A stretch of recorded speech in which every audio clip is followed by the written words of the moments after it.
What's up, everyone? This is the Freak and the Geek podcast. We're here at our home away from home in Castleton at the Yard Line with special guest DJ Clark. You can catch him here and at the Comedy Sports on Mass Ave. If I don't make you laugh, you can punch me in the face.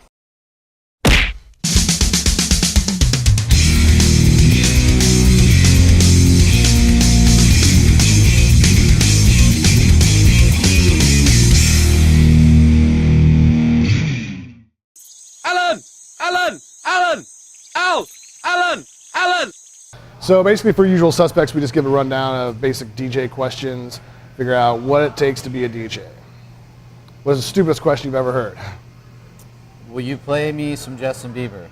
Justin Bieber. Have you ever played Justin Bieber? No. No. Sorry, Bieber. Sorry, Bieber. Okay, so obviously it takes more than just having a really awesome record collection or a really awesome digital music collection. So maybe you can go into a little bit of how you got started as a DJ and where you started with your music collection. Did the music collection start first, or did you want to DJ and then start building off the collection? Well, my parents were hippies, so I was raised on vinyl records, classic rock, music, period. You know, music was a big part of our family. And then one of my friends was a DJ when I was about 19, and that was back when you had he had 3 400-disc CD changers, and he had all these books, and it was book after book after book after book. Hey, pick a song out of one of the books, and half the times the CDs were scratched, or they were missing, they were in the wrong order, and after seeing that for a while, I knew that computers, a laptop, was going to be the future. Right. So you didn't really start on with like 2 records, with like 2 turntables? No, way? That came recently here in the last 2 or 3 years. I basically did like weddings, birthday parties, any kind of event. And there's a local DJ college here in Indianapolis that I went to that was kind of a game changer for me. Okay.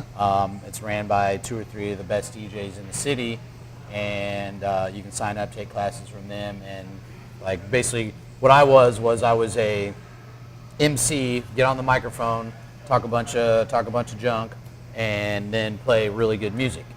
To whereas after I went to the DJ school, now I'm using 2 turntables, mixing, blending, scratching, all the things that a club level DJ would do. So I'm no longer just the wedding DJ. Right. I'm actually, some of the girls I used to work with at the bar where the girls dress as schoolgirls. You know what I'm talking about. I know what you're talking about. I may have donned that uniform for a day or 2. Yeah. They've came in here recently, as a matter of fact, where we are right now filming this. Yeah, I think Craig said something about you're going to start doing, Thursdays here or Fridays? Every third Saturday here at the Yard Line. Okay. So it's kind of funny that you were like, hey, let's do the podcast. It's at Yard Line. I was like, that's awesome. I love Craig and the Yard Line. It's a good place. But they had came in here a few weeks ago, and a couple of them were like, wow, like you're like a lot better than you used to be. And I'm like, well, thanks. Like apparently I used to suck, and now she's like, that's not what I meant. She's like, you used to just play everybody's requests, but now you're like that next level. And I was like, well, that's awesome. You totally went into her accent. I know exactly who you're talking about, just from the accent alone. Like I know, like that makes me feel good that she saw me before and sees me now after the DJ school and can see that I've gotten a lot better, which makes me feel pretty good that I've stepped up my game. Okay, so as far as like the music, now obviously I suppose you can just illegally download a bunch of music and then use it, but tell me, what are the licensing rules as far as using music in your sets and in the music you create? If I can't, basically I have a music service that I sign up to. It's like $30 a month, and you can download as much as you want. And it's basically like a record pool sharing. So get on there and download, as many songs as I can. And then when I go out to my next gig and somebody's like, hey, do you get this, do you get that? I might not even know that I have it. I just search for it real quick, and there it is. I'm like, yeah, sure, I got that. Here you go. And, right. It's also a good way to stay up on current events. Like basically I'll search iTunes Top 100 and ignore all the country, ignore all the Justin Bieber type stuff, and take that list and then go into my record pool and see, okay, I could get that one, that one, that one, and that one.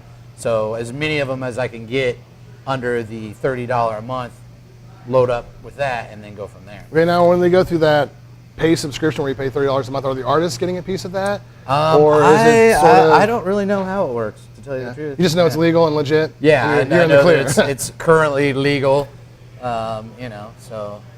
Well, hopefully the artists are getting paid something for it. Yeah, well, I mean, they should be. I'm not really sure how it works. That's a good question.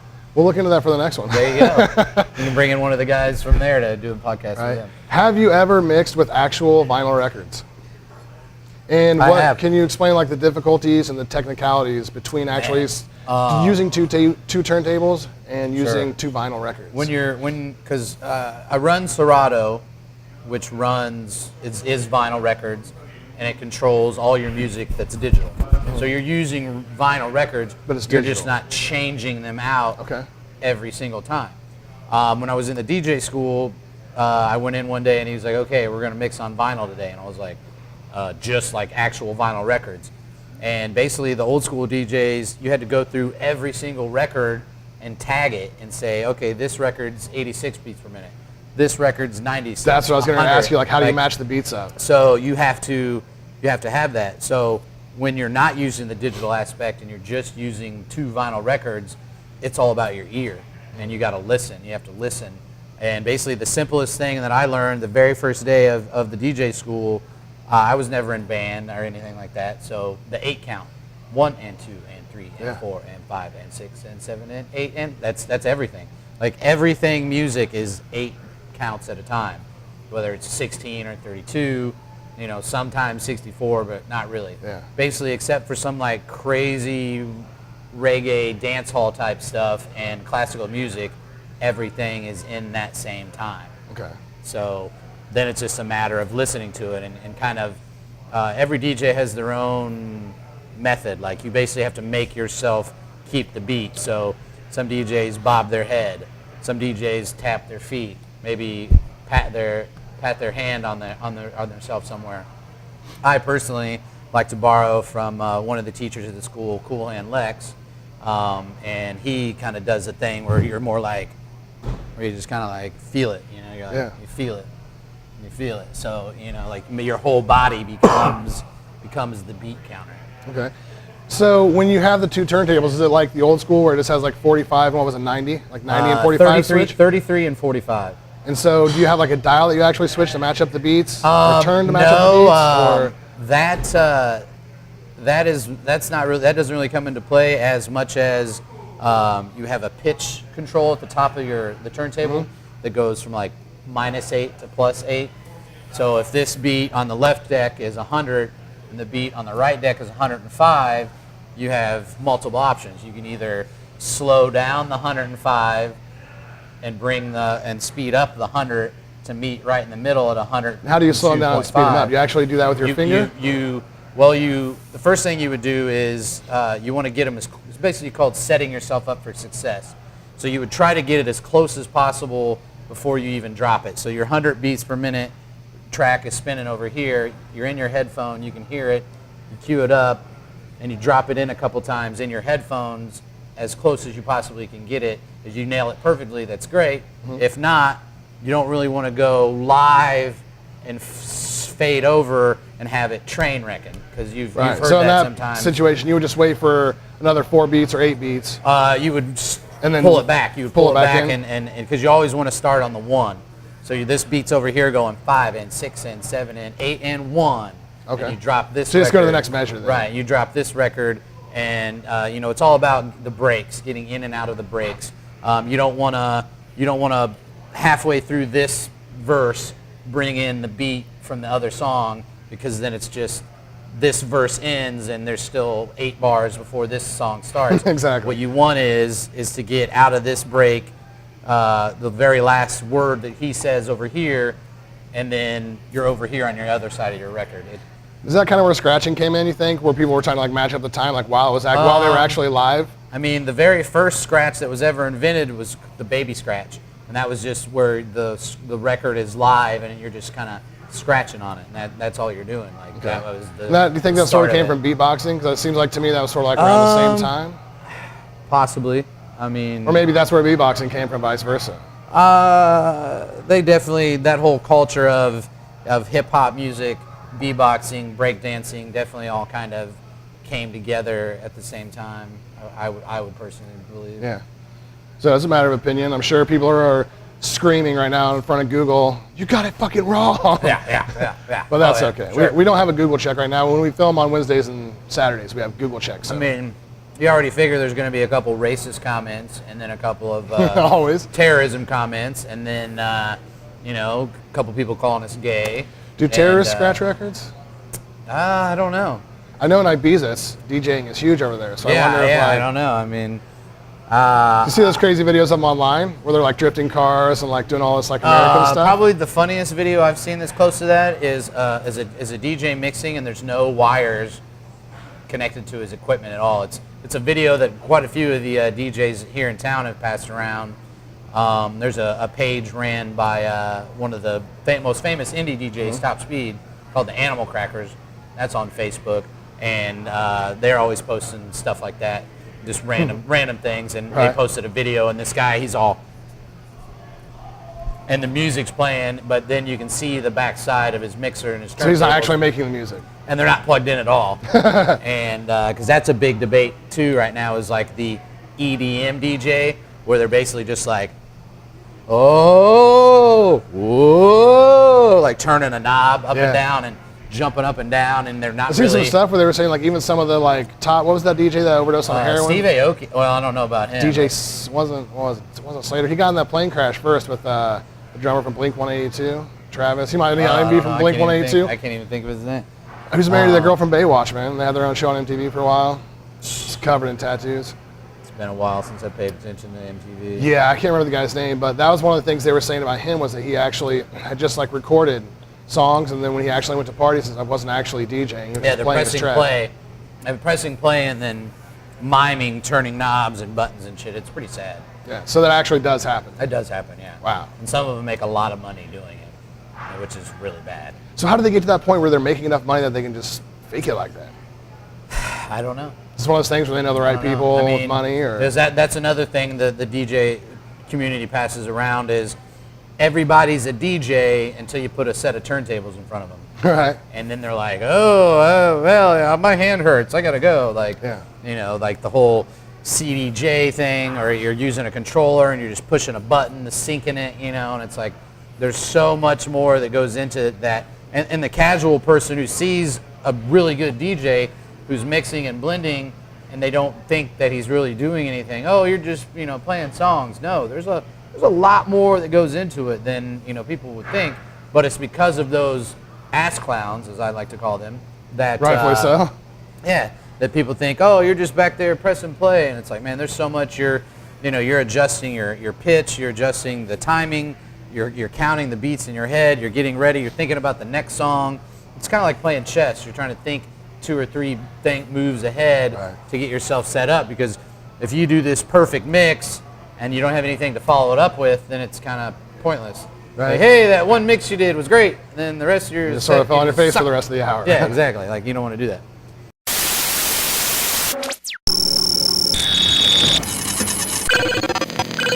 Decryption successful. Hey, it's the Geek. I wanted to step in here and talk a little bit about what DJ Clark just was talking about earlier. He brought up DJ City. DJ City is a music platform where DJs and other professional mixers can go and download all their musics and whatnot. There's other similar services. We at Rebel Radio also use Promo Only, which is another source for downloading musics, up and coming music, same time it's released to radio stations and whatnot.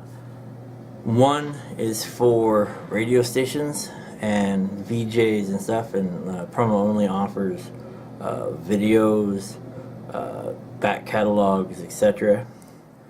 DJ City is all really just new music and stuff that you want to add to your files. But they're both excellent. The key is the money only goes to the artists if the places you're playing as a DJ pays their ASCAP BMI. So check that out. Make sure they pay their ASCAP BMI. That way they're legal money goes to who it's supposed to go to, and you can rock out all night. What's up, everybody?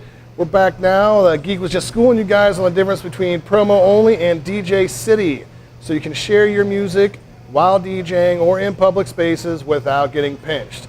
Hopefully you're still giving a penny to the artist as well. We're back with DJ Clark. We met, about 5 years ago? Yeah. Working at an undisclosed location. The bar where the girls dress like schoolgirls. Something like that. And make your dreams come true. They all were pretty nice girls for the most part. I mean, I feel pretty good about that. I always had company when I was there. It was a good, yeah, good place. I mean, the farther they had to reach over the bar to get their drinks, I'm just saying. They get the beer off the bottom shelf. That's all pro. Yeah, it's down there. Let me get that. See, what do you got on the bottom shelf today? We get whatever's down there. It's just dusty old piece of lint. I'll give you $10 for that. So what have you been doing lately? I know I've sort of left the industry downtown for the most part. I stopped in here and there. I run karaoke on Thursdays downtown at the Wild Beaver. That's been a lot of fun. I love to sing. My girlfriend loves that. Yeah. And but right now I've been focusing on about 2 months ago. I made it into Comedy Sports, which is on Mass Ave. It's improv comedy, 3 versus 3 teams, two teams of 3 versus each other in improv comedy. Okay, are they like professional comics, or are they just people from the audience? It's professional improv. Like you have to make it into the group. Basically, right now, what I'm doing is serving, running the house, which is taking people's money and checking the phones and the computer reservations, getting people seated. Basically, when you're a newbie, you do all the grunt work kind of stuff for about 3 months, and that's to see if you're dedicated to being a part of Comedy Sports. So in about a month. So they take it pretty seriously down there. Yeah. They don't hire anybody from the outside. So if you're a performer, you're also waiting tables a couple times a month. You're running sound a couple times a month. You're doing all the different parts to help the theater operate. Sounds a lot like the Comedy Store on the West Coast. They run it kind of like that. Like when you're an open micer, you've got to start like running the door and taking tickets. Sure. I mean, because we're all like a big family, and that's one of the best things I like about it. But I'm about a month away from finally being on stage, so follow my Facebook. That's facebook.com/Clark. Link right here. Click on the link, and I'll be doing shows here pretty soon, about a month, and I'm really excited. Sounds great. We'll have to come down and check it out sometime. Because I love to, everything I do in my life is about making people happy. Making other people happy makes me happy. So when I'm DJing and I see somebody feeling that song, or they come up and they're like, "Oh, this is my favorite song in the world," or "Oh man," or when I'm doing improv and I make somebody in the audience laugh, and 2 weeks later I see them and they're like, "Hey, remember that scene you did where you said this and that?" And I'm like, no. I don't. But they did, and that's what's cool about it, because everybody has problems. The world's a shitty place. Bad things happen. The whole Paris ISIS thing. Yeah, I was going to talk about that next. So if you can come in and see me do comedy for a couple hours and forget about your bills, forget about your dog passed away, whatever your problems are, those problems just go away for a couple hours, and you laugh and you have a good time, then I'm doing what I think I'm here to do. Yeah. Is to be something for people, a symbol of hope or a symbol of happiness, that the world may be bad, but you can either look at the bad stuff or you can look at the good stuff, and that's up to you and in your mind. And if I can make you laugh for a little while, then that makes me feel good. So you're going to actually be doing comedy? Yeah. There's all kinds of different games that you play.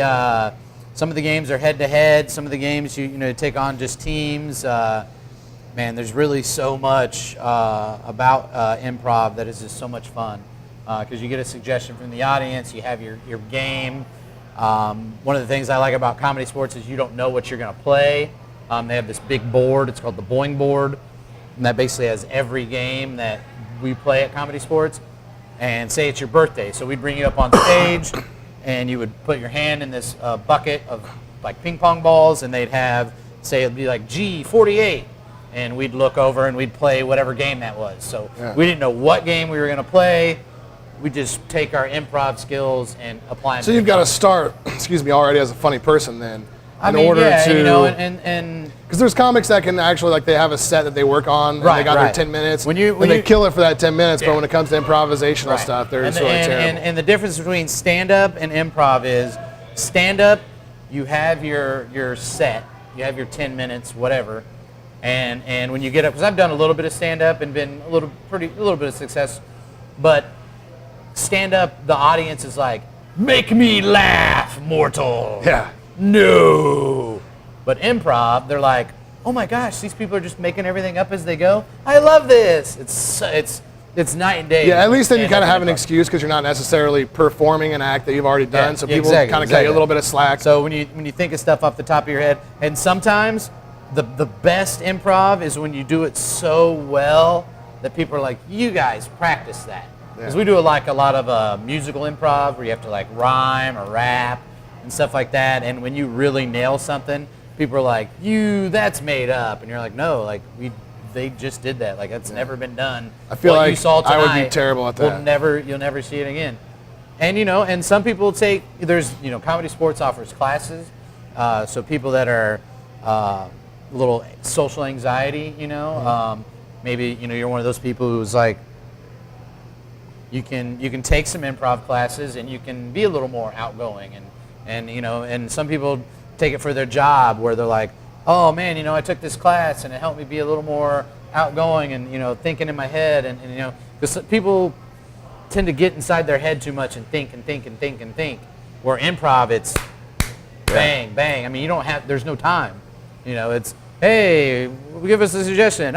Peter Pan, and boom, you got to think right. What are you thinking? Oh, Peter Pan, Do you guys get like a lot of corporate teams in there where they're trying to build teamwork and stuff like that? So they bring them into those classes? Comedy Sports does a lot of remotes, holidays especially, team building exercise kind of thing. They have a thing called the Guts training, and I'm still kind of new, so I'm learning a lot about it. But so far, everybody there has been really cool.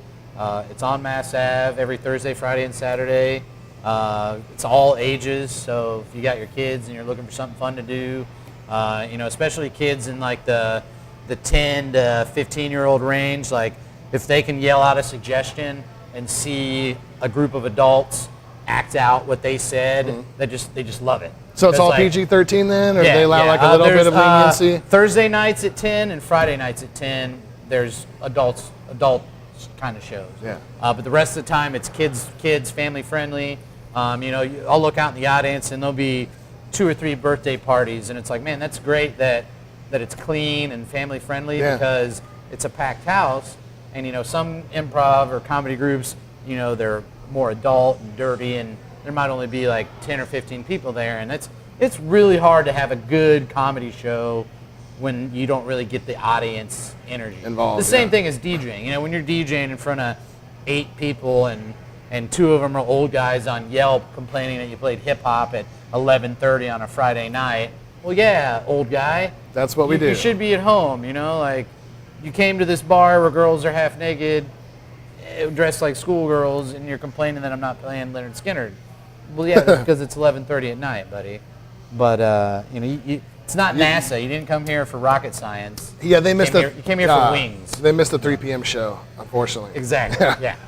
So, as like a DJ, have you ever ran into like a crowd, where it was just you couldn't get them involved? Yeah, that happens.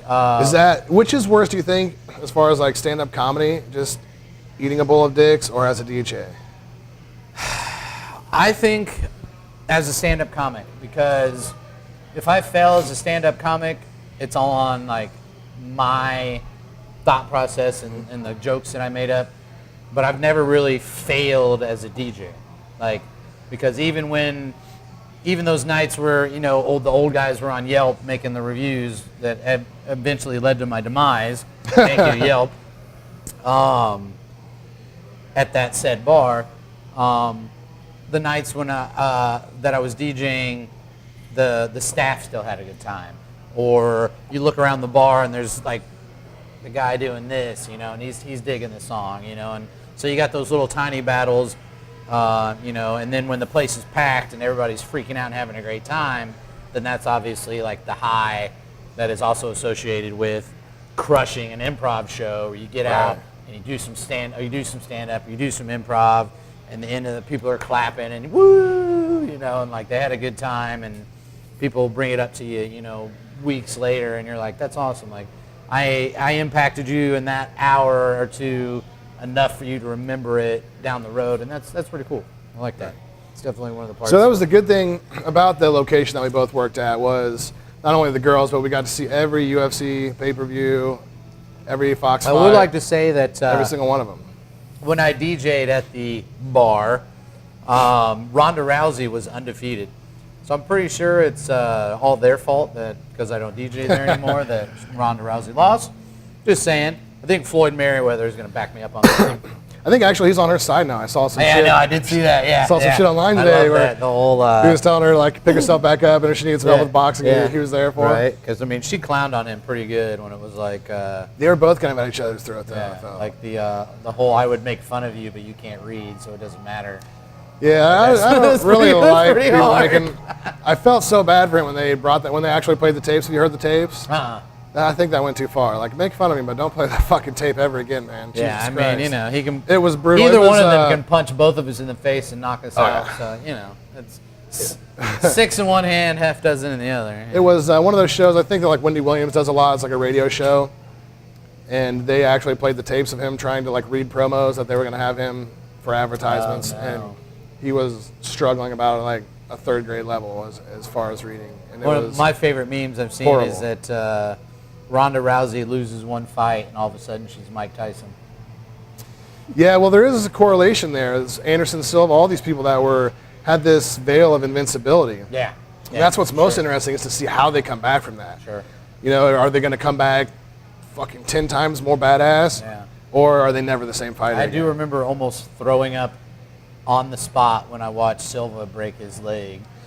That was brutal. Kicking that guy, because that was at the bar that we won't talk about. Yeah, I actually watched that here. Did you? Yeah. Nice. It was back when they first opened.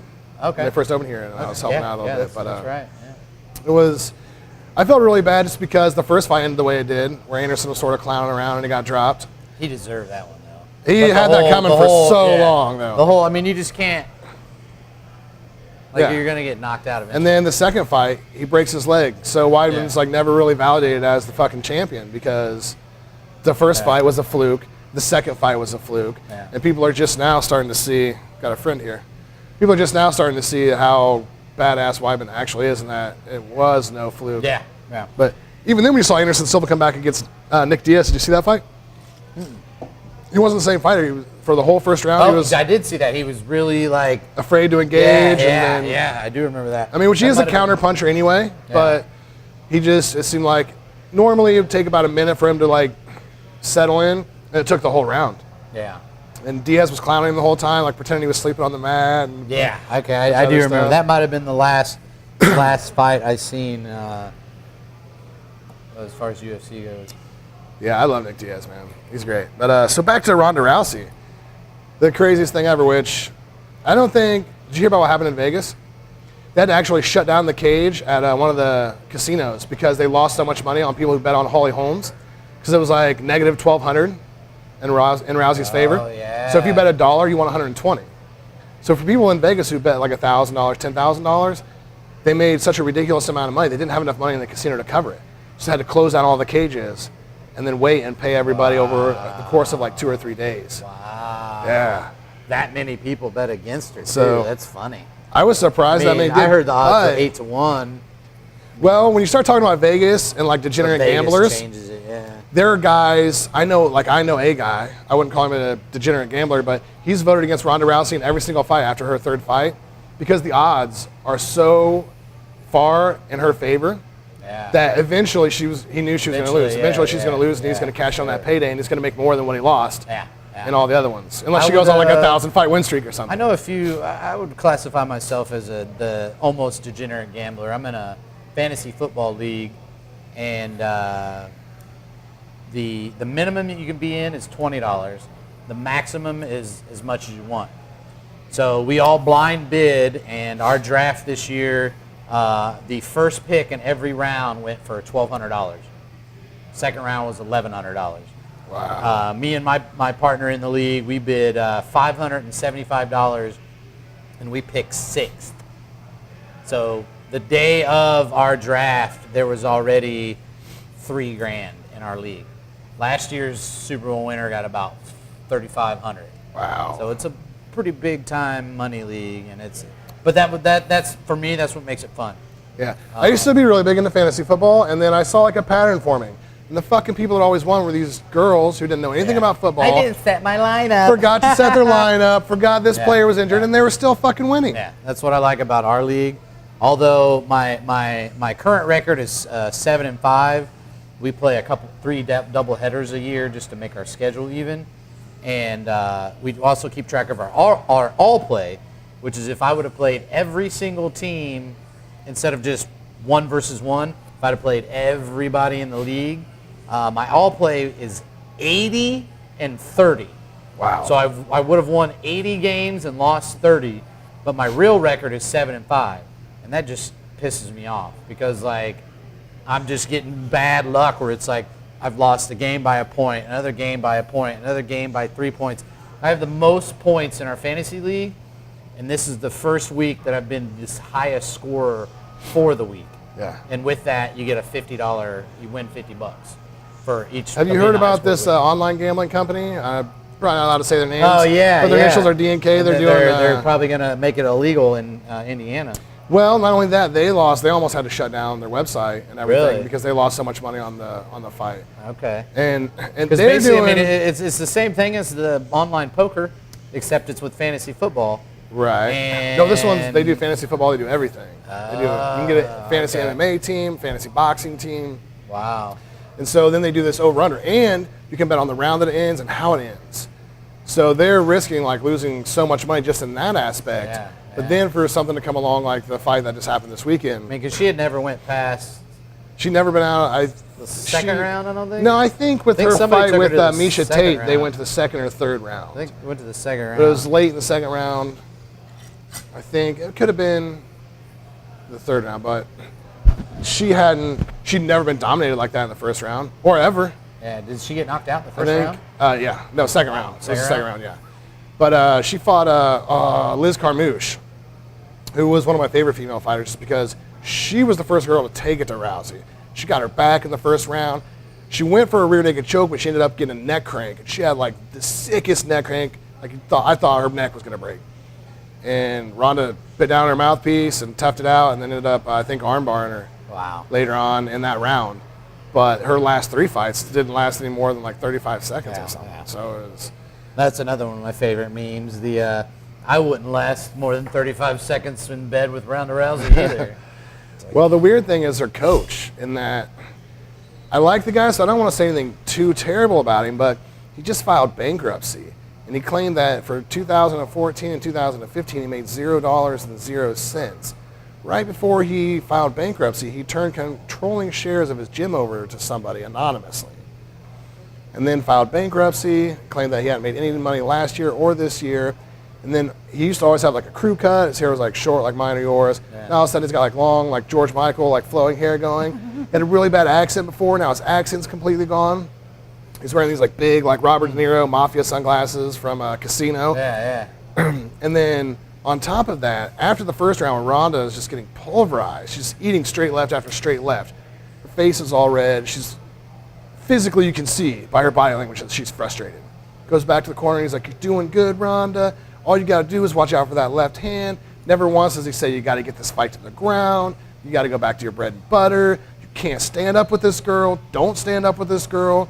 None of that. She goes back out in the second round. She keeps trying to stand up with her. Man. Eating straight left after straight left. Gets frustrated. So frustrated that she's winding up on her punches so hard that the girl's just ducking out of the way. Holmes just ducks out of the way. She almost falls one time because she throws such a crazy punch. Catches herself on the fence. They go back at it. You know, Holly's keep it back the distance. She's throwing that straight left here and there. And every time she does, she's lighting Ronda up. Ronda goes to hit her again with the crazy punch, and she literally, like head movement like Mike Tyson, 1980s version. Just tucks her hands in, ducks under, and then just walks away, and Rousey just falls on the ground. Gets up, stands back up, and then within 30 seconds after that, she got frustrated again, goes to throw a punch, loses her balance, falls over. She stands up. Holly Holmes kicks her in the face. Yeah. Sounds like the corner man might have bet a little money against her. I don't know what's going on in that situation. It's all really weird. The whole thing's weird. But to me, that was like, maybe when the camera wasn't there, he said something like that. But I feel like if he would have said that, she would have done whatever he said. Yeah, I mean. And the guy's more of a boxing coach anyway. He just happens to be her head coach. So it's this whole weird thing. There's so much surrounding it. And then they said like her lip was split, and I don't know if it was or not. Didn't seem like it was. Could have been. But then she doesn't do the post-fight press conference. She doesn't do a post-fight interview. She landed in, I think, L.A. today. Excuse me. And she has her hoodie up. She has a towel over her face, and she's holding a pillow over her face. She's with her boyfriend, Travis Brown. I don't know if you know who he is. He's a UFC fighter, too, though. TMZ, being the dicks that they normally are, like, hey, Ronda, what's up? Like, obviously, she just wants to be fucking left alone. Yeah. So Just he never lost really. their first fight. It could have been a body double for all I know. That's as much of her as you can see. Yeah, sure. And then she gets in the car and they drive off. So the whole thing's really weird. And it'd be interesting to see what comes about from that and what happens. But I have a feeling if anyone can come back and be better than what they were, A, I think it'll be Rousey. B, I don't think that. I'll say two Hopefully things. it'll humiliate her a little, or humble. Well, she was kind of an asshole before that fight. Did Yeah, you see the weigh-ins? Yeah. Oh, yeah. And Yeah. so I I like. saw a TV interview where she's like, well, I could get frustrated and she might kick me in the face, but that's not going to happen. And that's exactly what I think two things happen. First of all, I've seen some of Holly Holmes fight, and I've never seen her boxing that crisp and that clean. She's never boxed like that. She's always been sort of like a slow, loopy puncher. And then like the two way middle school kids fighting on the basketball court. yeah, well, I mean, she's been boxing since she was 16, so she's a talented boxer. But she never had her skills were never that fucking That sharp. whole, So in Ronda's defense, Holly Holmes had never boxed like that. That straight left was trigger fast every time she threw it, and it hard.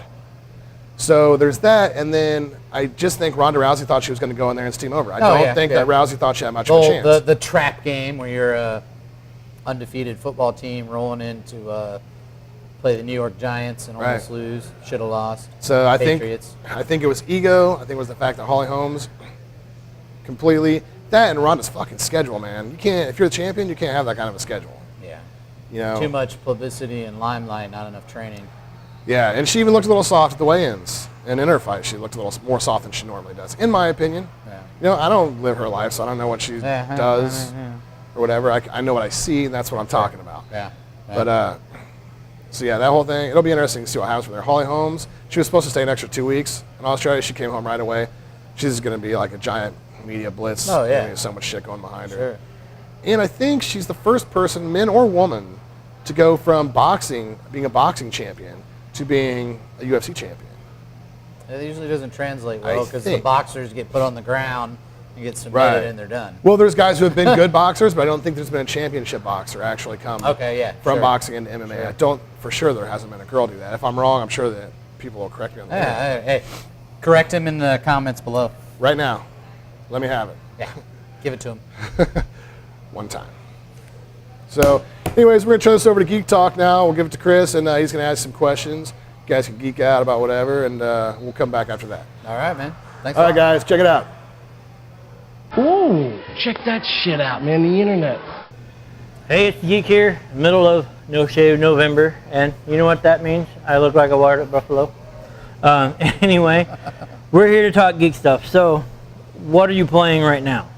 Well, Fallout 4 just came out last week. Oh yeah, it hit big. And I mean, that's pretty much all I've done. I even blew a girl off that wanted to hang out last night because That takes dedication. I wanted to play Fallout. You know, I'm like, you're cool and everything, but Fallout is here, and I've spent a lot of time in the Wasteland so far, and I like it. It's pretty cool. How did you go out and buy the disc, or did you do the digital download? I downloaded. One of my friends made a good point that, say your house gets broken into, somebody takes your PlayStation 4, take all your video games, you're screwed. Mm-hmm. You're just screwed. But if I download all of my games and they're on the hard drive, then the PlayStation gets stolen. Then I get a new PlayStation. I go back to the PlayStation store, re-download, because you own the game, you own the rights to the game. And another thing, the disc gets scratched, or you loan it to somebody and never get it back. That's never going to happen. And well, plus for the super lazy gamer, you're laying back in your chair like this. I want to take a break from playing Fallout. Go back to the home menu. Oh, now I'm playing Far Cry. And you don't have to get up and change the disc, which is it's such a terrible thing to do. It really is. No, I hate doing it. I always see it as a benefit too, rather than doing the waiting for it to release and then finding out it's on back order because everybody bought it. Sure. You can pre-order it, you have it ready to go. It pre-installs, and then you are live And I mean, when it kicks over and says the you one can play. downside would be that a game like Fallout was 52 gigs. So it took a little while to download and a little while to install, but the PlayStation will run all that stuff in the background. So I just played Far Cry all night, and then when I woke up the next morning, boom, it was there, and I played it. So it wasn't. Really I have a bad habit. I have a bad habit running Netflix all night while I'm downloading. I didn't have to go to the GameStop at midnight and hang out with a bunch of guys who live in their parents' basements. And nothing wrong with that. And smell like it. And work as pizza delivery guys. Nothing wrong with that. But I don't know. I resemble the stereotype. you resemble that remark. So I mean, I have my own house. Those come from my old Call of Duty days when we used to play Call of Duty all the time, and some guy would be talking shit, and that was always our go-to. Like, oh yeah, well you live in your parents' basement, and one of my friends lived in his parents' basement, and I would say that, and he'd be like, "What's wrong with living in your parents' basement?" I'm trying to like, save money, well, man. you are 28 now. You might want to move out of your dad's basement there, buddy. But some people just, their biggest aspiration in life is to move out of their parents' basement and into a trailer. So, or you got the people who like, if that's your life goal, that's cool. It's like you got the people that are like, well, I'll move out when I get big on YouTube. Yeah, I know, right? Yeah. I've got 24 followers right now, man. It's awesome.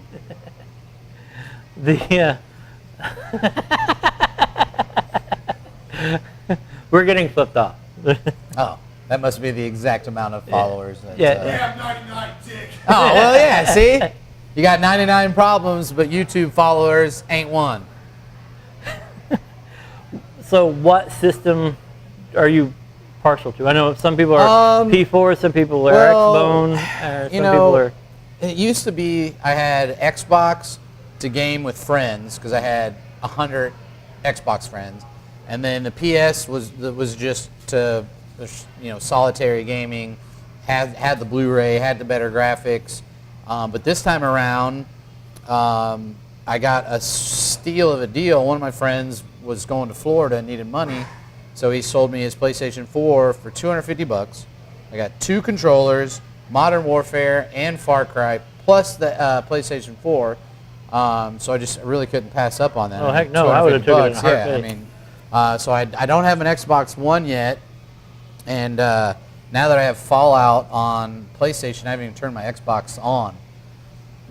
I'm looking at maybe getting the one for the new Halo stuff. That's the only reason I played Xbox. I've never been a Halo fan.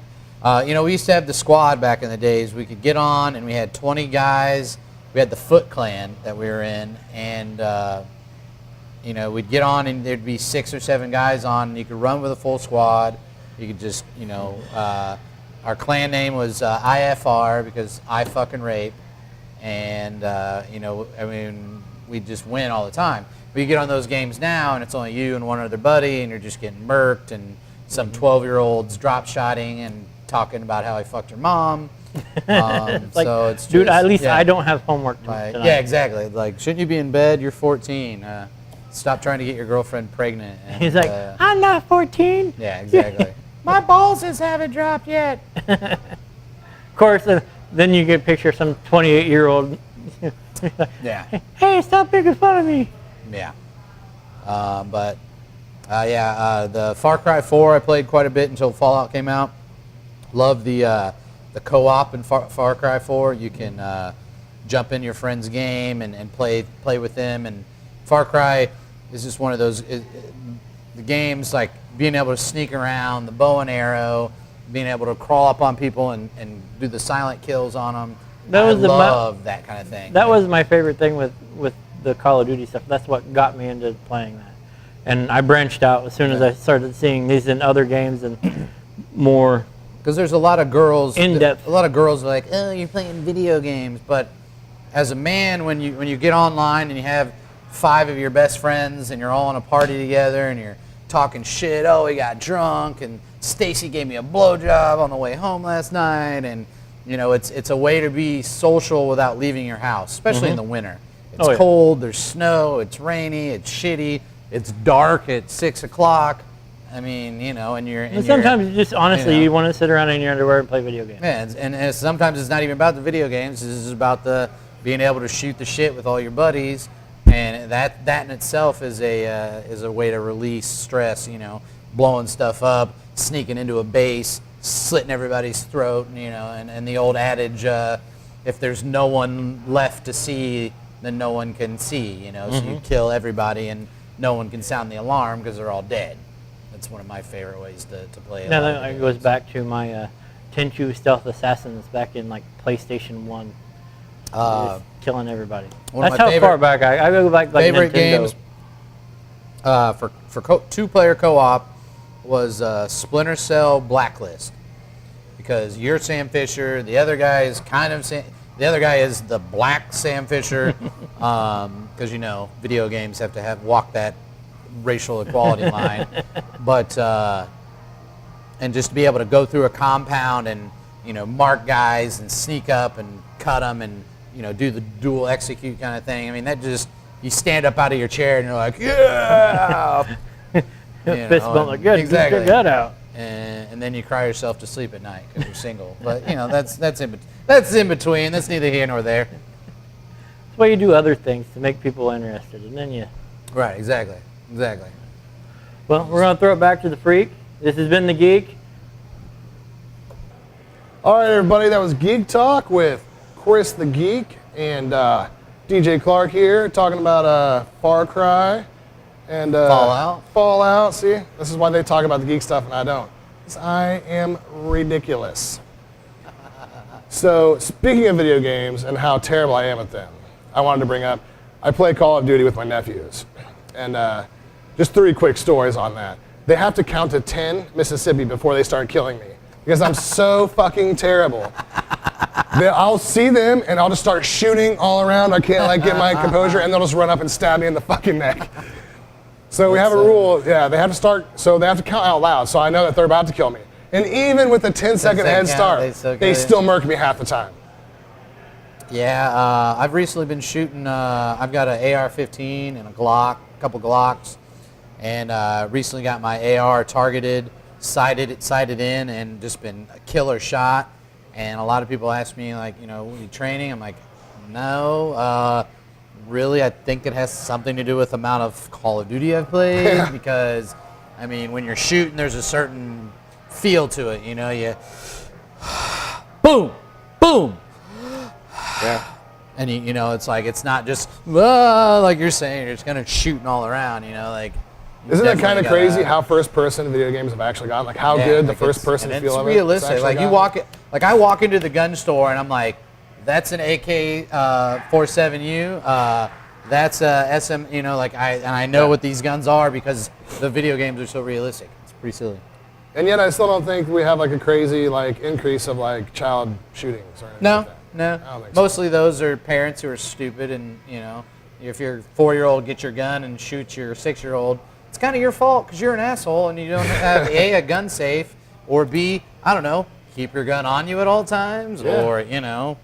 Did you see that story? It was in the news recently. It's sad, I know. It's sad, like, internet. Freak out, but it's true.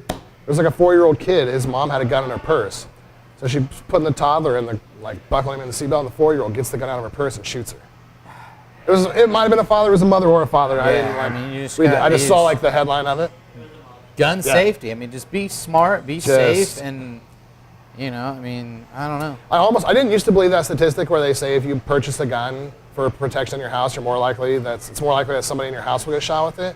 I never really used to believe that until recently. I mean, then that statistic is stupid too, because of course someone's more likely to get shot in your house because you have a gun. Right. If you don't have a gun, no one's going to get shot in your house. Why? Because there's no gun in your house.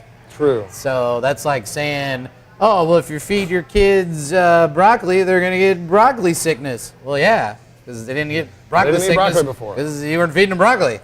But now you're feeding them broccoli. Oh, no. I think I grew up like out in the country, so everybody knew how to handle guns Yeah. and knew about gun That's- safety. that's a big It thing, was too. just a given thing that you knew from the time you were I born. mean- This is a gun, it's dangerous. You never point it at someone. You take this precaution, that precaution. But I don't think people growing up in like the city and inner city schools, I don't think they have that kind of respect or knowledge of, Well, of and firearms. parents flip out, oh, gun safety this, but then their 14-year-old is on the internet looking for sex, and then their 15-year-old is pregnant, and then their 16-year-old is a mother or father.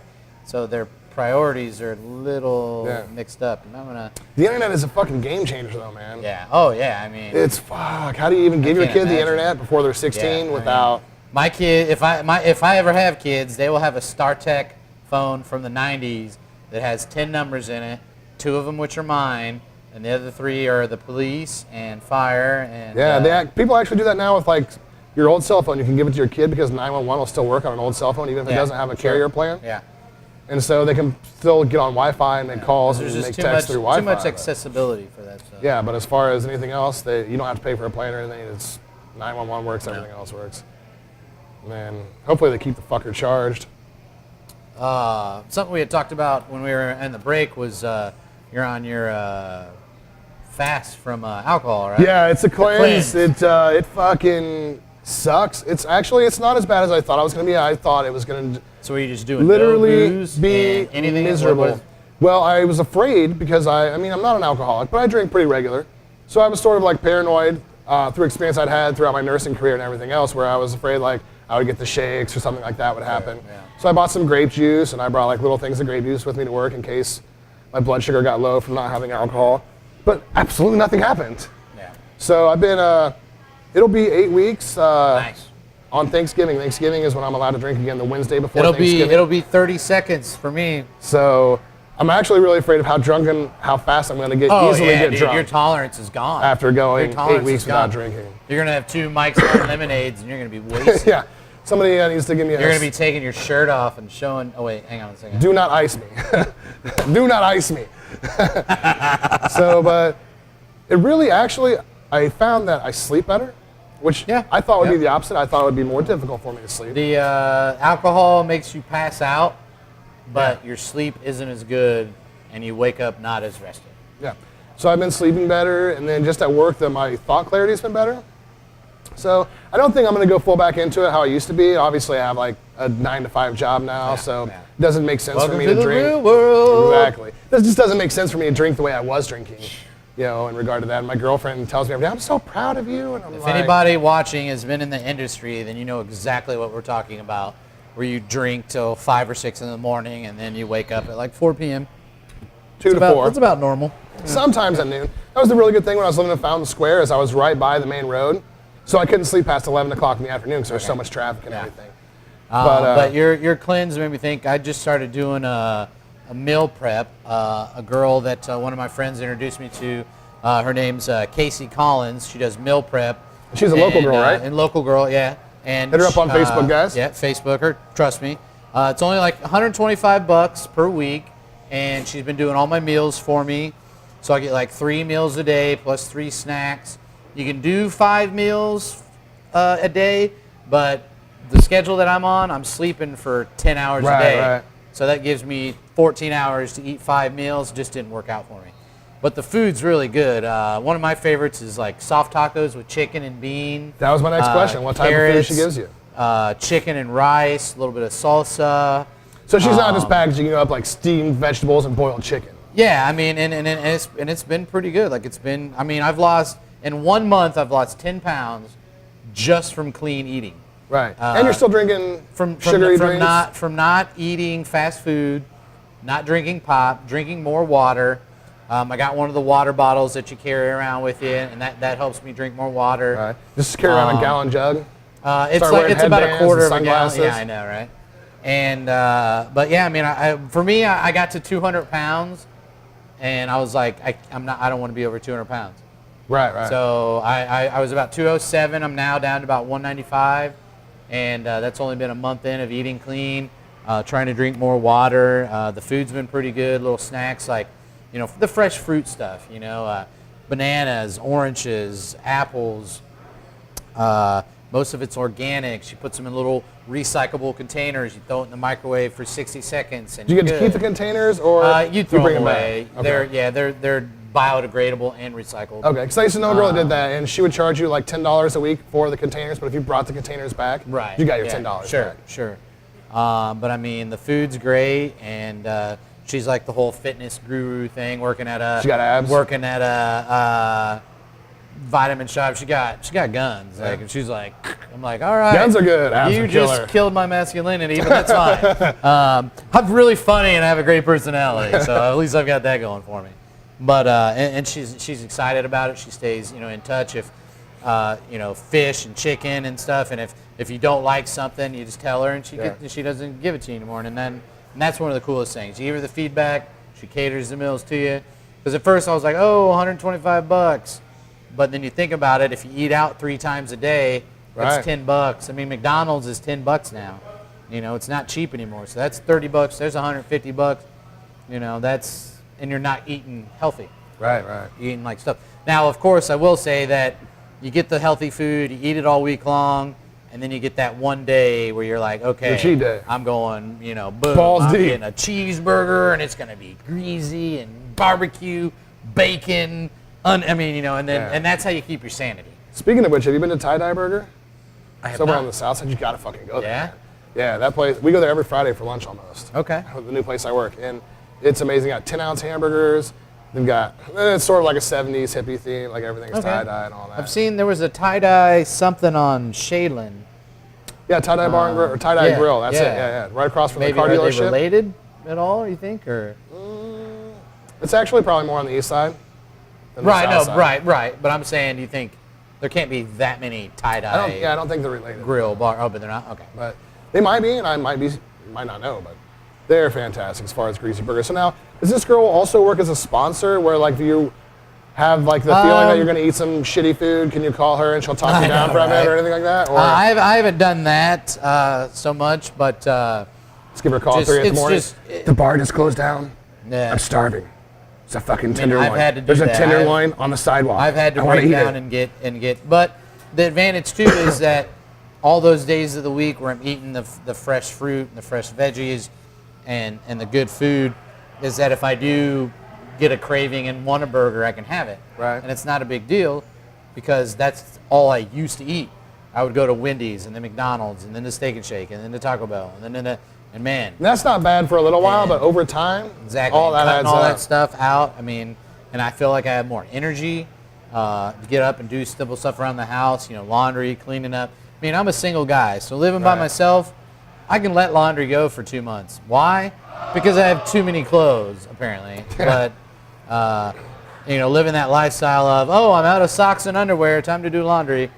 So do you feel guilty when you eat bad stuff now, or is it just sort of a treat for you? I don't feel good. It's definitely like a treat. But if anything, I kind of feel bad, Yeah. like because your stomach, and then you're like, and then you're going to the bathroom, and it's like, ew, that's not really a fun thing. Yeah, And, there is a burger place. It's It's a fast food place I had to completely cut out just because every time I ate it, I eat pretty healthy. I mean, I still eat a little bit of sugar here. We have the same magical number. I don't like to be under 200 pounds. yeah.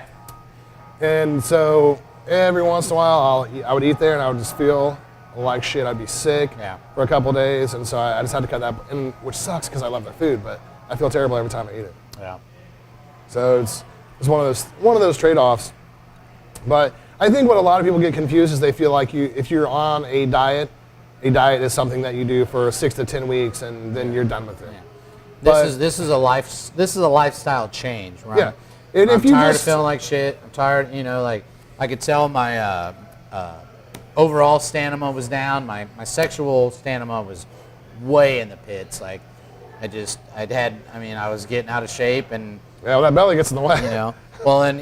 I had, for 2 years DJ'd every Friday and Saturday downtown, so I'm carrying all my gear and setting it all up, and That's not the biggest thing in the world, but that's quite a bit of You gotta exercise. carry all that shit 2 you know. blocks. That's something. And then after that, the biggest thing is I found the step counter on my phone. Yeah. And when I go downtown to DJ, I'll walk around a good 8,000, 9,000 steps, and that's 10,000 is what you want to be at. Yeah. You know.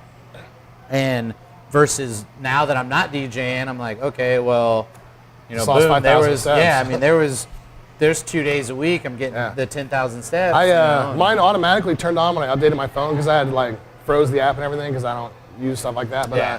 I look at it every once in a while. when I updated my phone, it came back on when I was working behind the bar downtown. Yeah. Within an hour and a half, I'd meet my step requirement for the day. I'd walk 12,000 steps within an hour, hour and a half. I have a friend So- like that. He works at UPS, so he walks 17,000 steps a day, Monday, Tuesday, Wednesday, Yeah. Thursday, Friday, and then the weekends it goes all the way down to the bottom, and he doesn't leave his house. Right. And it's like 200. Well, it actually It's hilarious. takes recovery time when it doesn't sound like a lot, but when you're moving around like that, especially at the high pace I was working at behind the bar, Yeah. you actually need recovery time from that. Oh yeah, sure. And then, you know who Terry Funk Go is, go right? go. Terry Funk, the old school wrestler. But my girlfriend would joke around with me because every day the next morning after I worked behind the bar, I would get up and do the Terry Funk walk to the bathroom where it's like I would get out of bed, bend over like this, and as I walked, I would slowly be able to straighten up. And then after a day of just laying in bed and relaxing, I'd be okay. But now the older I'm getting, the closer I'm getting to 40, it's become like one of those things where I went back actually for the Broncos game. I worked downtown. Okay. And as soon as I got out of bed that night to go to the bathroom, it was the Terry Kicked Funk your walk again. ass, And I was yeah, like, yeah. man, this sucks. I was like, I don't know how I used to do it. I have no idea how I used to do that 4 or 5 nights a week. Oh yeah. And yeah. I think you get conditioned to it a little bit. Plus, you were younger. true. It's one of those things where, first of all, I don't think it should be a full-time job for you unless you're 22, 23, 24 years old. But being 37, 38, and doing that 5, 6 days a week, it's just, there's no way that's healthy. Yeah. No. It's not good for you. And I mean, I've been in good shape for a while, so it took a while for it to wear me down, but it got to Well, the point where... that cracks me up. The 22-year-old that's like, I eat whatever I want, Yeah. and I don't gain a pound. Yeah. Give it wait 10 till years. Wait till you're 30. Exactly. And then check back in with me, and then you're gonna be like me, like, oh man, rocking the dad bod. Except I'm not a dad. Yeah, I'm a little, what do you call it, superficial, where you look at yourself in the mirror all the time. It's not superficial. It's Self-conscious? where you're into yourself. Vain? Vain, yeah, my girlfriend thinks that You I'm probably vain. think this song's about Mrs. you. Freak thinks that I'm vain, but I don't think that I am. I pay attention to what I look like because if I start to get fat, I want to know. Because nobody will fucking tell you. People don't tell you like, hey man, Yeah. I want to lay off the fucking cheeseburgers. Your 6-pack's looking more like a People 4-pack. people tell you when you lose weight, but they don't tell you when you gain Exactly. it. Yeah. And so I don't want to ever get to a point again where I end up gaining 30 pounds and don't even really know it. So I weigh myself pretty regular, like 3-4 times a week, and then when I get out of the shower, I look at myself.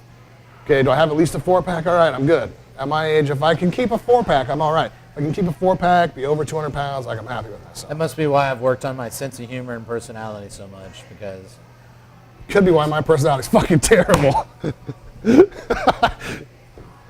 All right, guys, we are going to wrap this shit up right now. This is DJ Clark. Visit his Facebook page, like him, check him out down on Mass Ave at... Comedy Sports, about a month from now. We'll be up there. I think I'm going to go check it out sometime after Thanksgiving when I can actually have a fucking drink. Check out our Facebook page, The Freak and the Geek. Check out our website if you get a chance, freakandthegeek.com. We are out of this motherfucker.